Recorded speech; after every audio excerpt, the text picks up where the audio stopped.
මේවට මේ විභාගෙ ලියන්න බෑ මේ බණ ඇහුවා කියලා ඒක හරියන්නේ නැහැ.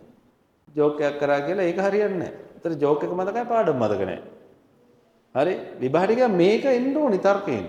මට අර ඊයේ කතා කරා එක ළමෙක් ඔන්ලයින් ක්ලාස් එකකට හරිද රිවිෂන් එකට ඔන්ලයින් එකට කතා කරා හරිම සෝචනීය රිසල්ට් එකක් A2යි S1යි S1 බයෝ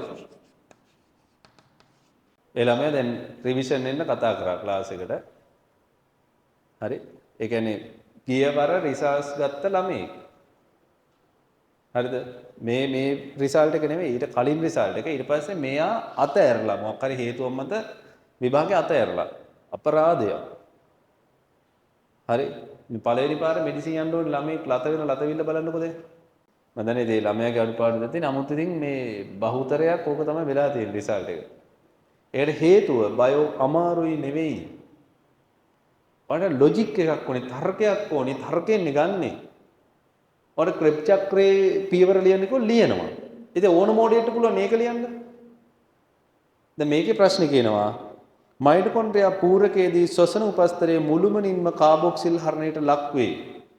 ඒක මම ඉගෙනුවේ නෑනේ. ඒක උගන්වන්න ඕනේ නෑ. ඒක උගන්වන්නේ මොකටද දොස්තර කෙනෙක් වෙන්න යන්නේ කිට්ට.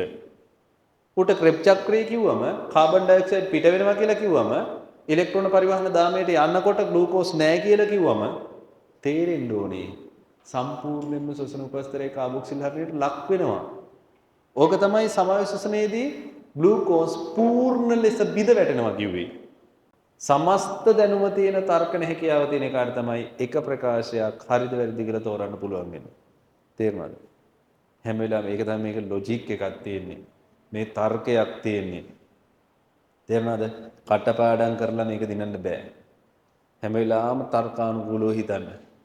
හිතන්න ඕනේ මේක. හිතන්න නැතුව දිනන්න බෑ.